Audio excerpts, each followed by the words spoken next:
Richardson to earning the chance to help you guys out on the field? Well, I think we'll find out this week. How's he progressing, though, from what you've seen last Well, week? I mean, he's had a little setback, obviously, during training camp, with the wrist. But, now, we've been trying to speed up that development and doing everything we can. So he's got to be ready to go. What are you hoping for out of Jamal Charles this week? TJ will be a guy that, obviously will carry, the load for us. But, we brought Jamal in and David Williams off of the Denver's practice squad. So, Jamal, he looked good. I mean, he looked in shape, looked like he was ready to go. So, we'll see him out on the practice field today. And then, David, same thing. He had, good downhill runner, had 10 catches in the preseason, catch the ball out of the backfield. Big kid. So, we just need some help, and we got those guys in here. And we'll just, put them to work. Does it help that Charles is a guy that's done it before, that you can trust him as opposed to, just young guys off the practice squad or rookies? You know what I mean?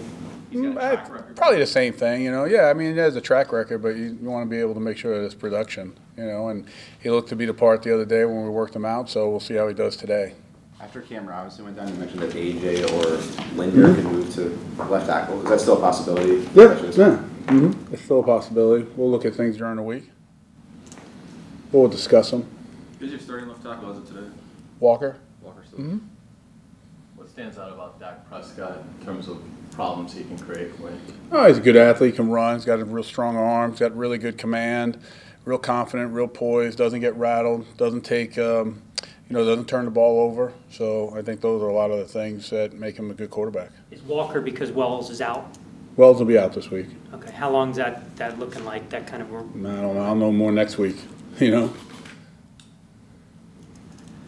DeMarcus Lawrence for Dallas, how good is he? Will he do well? Who's that? DeMarcus Lawrence, the pass rusher. Oh, he's outstanding. I think he's got power, he's got speed, he's quick, he's got excellent counter moves. He could take over a game like a lot of those guys. I mean, their front seven is pretty stout. I mean, when you look all around. But he's one player that can obviously change a game. Do you talk to Todd at all about changing the defensive game plan at all to be a little more aggressive, take a few more chances, knowing that your offense is so banged up and might not really be able to hold up its end of the deal as much as it did last year? I think when you do that, you can get yourself in trouble too. You know what I'm saying? The bigger chances that you have. We're just working on not giving up as much explosive plays like we did last week and just continuing to get better. When you guys were cutting the roster and decided to keep just the 3 running backs, was there more discussion about we probably should add another, or I wish we'd have done something different in terms of bringing in another guy in camp? Or I think in the beginning we took the best 53 guys that should make the team to help us win. I think that we've had injuries at the left tackle position, we've had injuries at running back, and we just need to keep filling them up and keep going. You guys had a couple of interceptions Sunday, finally getting a few takeaways. Is that something that you hope to continue to build on, and how important is that? It'll be very important. I mean, we're -7 right now, which is, we're 3-2 at -7, which is really tough to do. Be 3-2 and have -7 in a turnover game. So, it's a trend that I talked about with the team today, that if we don't change, we're going to be in trouble. We got to change that. How much does it impact your ability to be this run-centric type team that you want it to be, knowing with all the disruptions that's going along the offensive line? Yeah, I mean, it's same, and the running back. So it's difficult. It's adversity, and it gives us a chance to show where we can improve ourselves, and do a better job. No one, like I say, no one ever feels sorry for you, and we don't feel sorry for ourselves. I kind of get excited. I mean, it's a great challenge now. It's a challenge to play in this league when you get to that level, where you're bringing people in that are getting ready to play for you. I'm excited for those guys to have an opportunity, and I'm excited for us as coaches to see how we can use, those players and the players that we have, to the best of our ability. Did you realize after that game was over how much throwing to the extent that you did over 60 minutes in that game? Did I know during the game I was doing that? Yeah. I mean, I was pressing, trying to. I know part of it is playing from behind, but. Yeah, and obviously, like I said afterwards, that's not the way we want to play, and even when it's even lower than that, then we might have to find a way to, to keep running the football. That's one of the things I said afterwards. I probably should have done a better job of that. Just felt like, we were pressing and trying to make plays. So I just think overall, I just got to do a better job of managing that. You're 5-1 after a loss, week after a loss. Were you aware of that, and what do you credit that success to? Yeah, someone told me that last week, or whatever it was, maybe 2 weeks ago. We just try to regroup and go. We're still developing as a team the same way we were last year. Still trying to make sure we can come back and get a good plan together, have a good week of practice. We got Greenwich is up, for the tight end position. We got the 2 running backs. We got the offensive line. So it's excited to get those guys kind of caught up to speed. And defensively, we're still pretty healthy, so that's good. Greenwich your best inline blocker to help from that position? Excuse me? Is Greenwich your best now inside inline blocker to help from that James position? and Niles have done a good job, you know what I'm saying? But, David's a little bit bigger. Paul has This is a challenge for your identity. How much is what? Identity, What? when you got these injuries, you threw the ball 61 times, and your whole MO is that you run the ball, you're physical oriented, pound the ball type of team, and when you bring Charles in, is he an inside runner, or is it a test of your identity? And the guy's made the Pro Bowl 4 years in a row, and he's 31 years old. So, we're just going to wait to see what he can do. When you say about identity, yeah, when you have injuries at the line and you lose 2 running backs out of 3, it's pretty much, it's kind of hard to keep up that identity. So we got people in here now, and we'll get back to work on it. Yeah, there's more teams. Go ahead. More teams scoring 30 points a game, averaging over 20 yards of offense. Do you have any ideas on why there's an uptick in offensive production this year? Who's that? Just teams across the league. It seems like more teams averaging 400 yards a game. No teams did last year. There's a couple teams that are. Yards don't.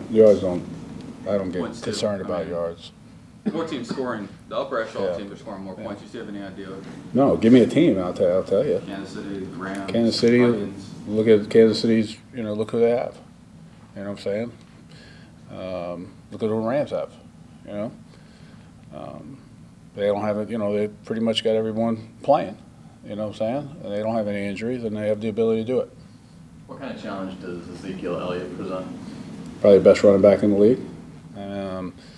Inside runner, outside runner, great out of the backfield, great hands, great in space. Probably there's not a run that he can't do. He can run people over, he can run by them. I've seen him run over them. He has a great stiff arm.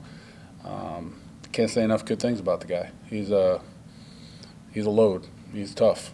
Is Leonard out this week? Leonard's out. What about DJ Hayes? Hayes out. You alluded to earlier, the adversity and the challenge of it all. Do you feel like this is R2G2 is going on. good, Gene? That was weird. That was weird. That was you. That was me. Talking for like 10 seconds ago. Well, most of the people put that stuff out here. You keep it in your pocket and record me. I got to be careful about him. Huh? Gene, come down with like that. Check and make sure he's not recording that stuff. No, go ahead. Do you feel like, as a team, that you guys are way up against it right now? You feel that way? I talked to the team today, and I said, the one thing football does is the game of football, the game itself creates adversity, whatever happens, which is always, like I've said to you guys, very hard to recreate during training camp or OTAs and things of that nature.